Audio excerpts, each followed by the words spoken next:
여러분 안녕하십니까? KBC 8시 뉴스입니다. 이딴 성비위로 팀 해체까지 논의됐던 검도부에 대해 광주 북구가 감봉 처분을 내리면서 제 식구 감싸기가 아니냐는 지적이 나오고 있습니다. 앞서 북구의회도 벌금형을 선고받은 의원에 대해 제명 권고에도 불구하고 경징계를 처분하면서 비슷한 논란이 제기됐는데요. 지자체와 의회 모두 자정 능력을 상실한 것 아니냐는 비판이 제기되고 있습니다.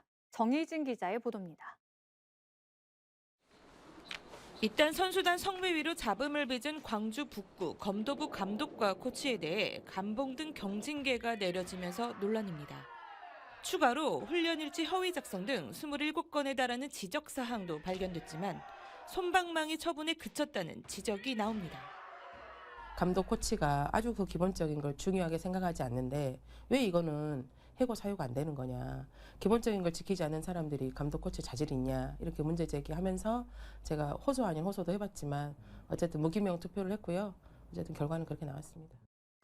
뒤늦게 성배위 사실을 인지한 북구청은 검도부 해체까지 열어놓고 논의하겠다고 밝혔지만 공연불에 그쳤습니다. 북구청은 징계 수위가 나열된 징계안을 외부 전문가로 구성된 운영위원회에 보낸 결과 이 같은 결정이 내려졌다고 해명했습니다. 미리 만들면 제가 처음에 올릴 때 이제 그리스로 안 올려야 되는데 신규 종류에 따라서 이제 그 해임 감봉 그 전체 그런 종류하고 선택을 이제 운영위원회에서 이렇게 논의를 한다면 선택을 해줘야 되잖아요. 불과 2달 전에는 북구의회에서 비슷한 논란이 있었습니다. 기대서 의원은 북구청에서 발주한 사업에 개입해 자신과 관련 있는 업체들과의 수의 계약을 도운 혐의로 1심과 2심에서 1,500만 원의 벌금형을 선고받았습니다. 이에 북구의회 윤리심사 자문위원회는 제명을 권고했지만 결국 30일 출석 정지 처분과 공개 사과를 하는 데 그쳤습니다. 이를 두고 북구 공무원 노조 등에서는 30일간 유급 휴가를 받은 것이라며 반발했습니다. 북구의회는 스스로 자정 능력을 상실했고 또 국민을 위한 의회 의원으로서의 본연의 임무에 충실하지 못했다고 저는 봅니다. 북구 검도부와 동료 의원에 대한 징계가 아쉬운 수준에 그치면서 지자체와 의회가 자정 능력을 잃었다는 지적이 나옵니다. KBC 정의진입니다. 광주 전남은 이번 주 내내 강추위가 이어진 가운데 오늘 낮부터는 영상권을 회복하면서 조금 풀렸습니다. 크리스마스 이브인 내일은 오늘보다 기온이 더 오르면서 평년 기온을 되찾겠습니다.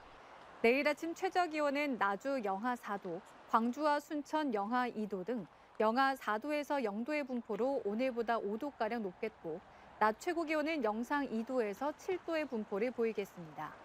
또 내일 새벽부터는 오전 사이 광주와 전남에는 1에서 5cm의 눈 또는 5mm 안팎의 비가 내리는 곳이 있겠습니다. 한편 연휴 마지막 날인 모레 크리스마스에는 영상권의 날씨가 지속되면서 눈은 오지 않을 것으로 예보됐습니다. 제22대 국회의원 총선거가 4개월 앞으로 다가왔지만 선거구 획정은 여전히 안개 속입니다.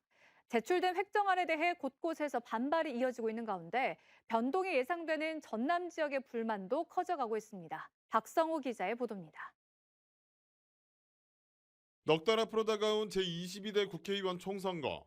예비후보 등록을 마친 후보자들은 일찌감치 표박狩이에 나섰습니다. 영암무안 신안선거구에서도 3명의 후보자가 예비후보 등록을 마쳤습니다. 하지만 제대로 된 선거운동은 시작조차 하지 못하고 있습니다. 선거구가 아직 획정되지 않은 탓입니다. 외국 같은 경우는 선거가 끝나자마자 그 곧바로 다음 선거구 획정을 바로 하거든요.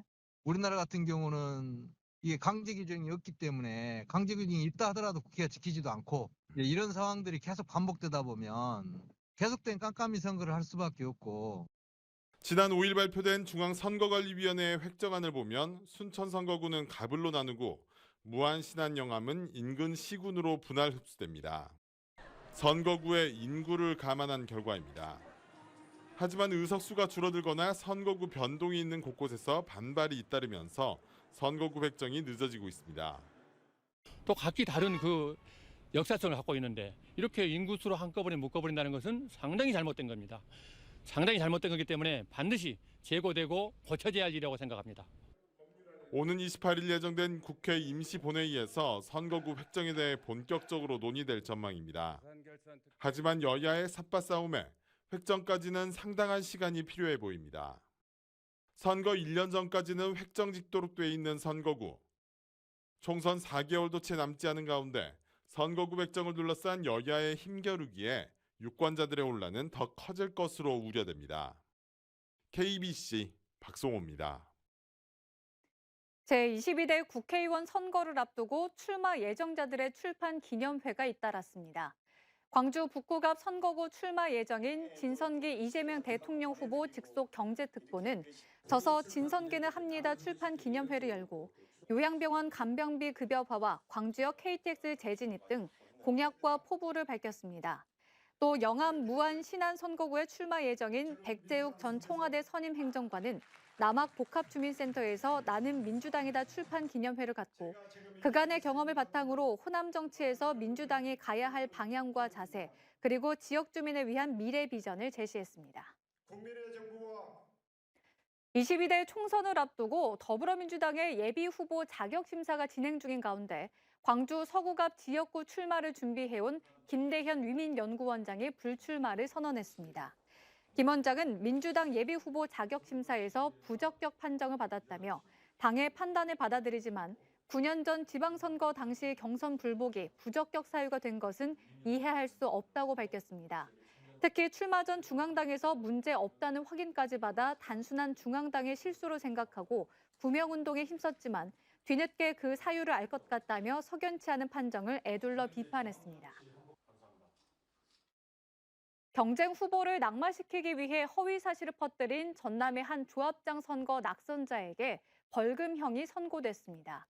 광주지법 형사 8단도 김용신 부장판사는 지난 3월 전남의 한 지역 축협 조합장 재직 중 연임에 도전하면서 허위 사실을 중심으로 상대 후보를 비방하는 기자회견을 한 혐의로 기소된 71살 A씨에게 벌금 500만 원을 선고했습니다. 재판부는 피고인이 기자회견 내용이 허위임을 미필적으로나마 인식하고 있음에도 경쟁 후보가 당선되지 않도록 하기 위해 허위 사실을 공표했다고 봄이 타당하다며 양형 이유를 밝혔습니다. 장흥의 유경오리 농장에서 고병원성 AI가 발생했습니다. 조류 인플루엔자 중앙사고수습본부는 어제 장흥군의 한 유경오리 농장에서 고병원성 AI가 확인돼 이번 달 가금 농장에서 발생한 고병원성 AI는 23건으로 늘었다고 밝혔습니다. 중수본은 또 전남 영암군의 한 유경오리 농장에서도 조류 인플루엔자 항원이 검출돼 고병원성 여부를 확인하고 있다고 덧붙였습니다. 이어서 희망 2024 나눔 캠페인에 참여해 주신 분들입니다. 먼저 쌍교 숯불갈비 대표와 직원 일동이 2천만 원을 보내주셨습니다. 다음으로 KBC 마이FM 추억 찾기 애청자 박승희 씨가 50만 원, 이상봉 씨가 12만 원, 담양군 가사문학년 체육회에서 10만 원, 진도 미래컴퓨터에서 10만 원, 전만수 씨가 10만 원을 보내주셨습니다. 소중한 성금을 보내주셔서 고맙습니다. 전라남도가 친환경 농업을 실천하는 농업인과 법인에 친환경 농업 육성기금을 융자 지원합니다. 내년도 친환경 농업 육성기금은 모두 70억 원으로 농가의 경영비 부담을 줄이고 지속 가능한 친환경 농업 육성과 경쟁력을 위해 1%대의 낮은 금리가 적용됩니다.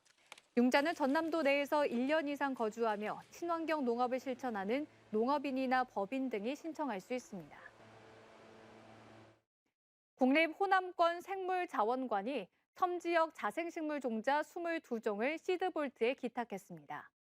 시드볼트는 전쟁과 자연재해로부터 주요 식물을 보호하는 전 세계 2곳뿐인 종자 연구 보존 시설로 자원관은 신안 가거도에만 분포하는 푸른 가막살 등 모두 22종의 종자를 전달했습니다. 자원관은 지난해에도 시드볼트에 섬지역 희귀식물 20종을 기탁했고 앞으로도 섬 생물자원을 지속적으로 조사 발굴할 계획입니다.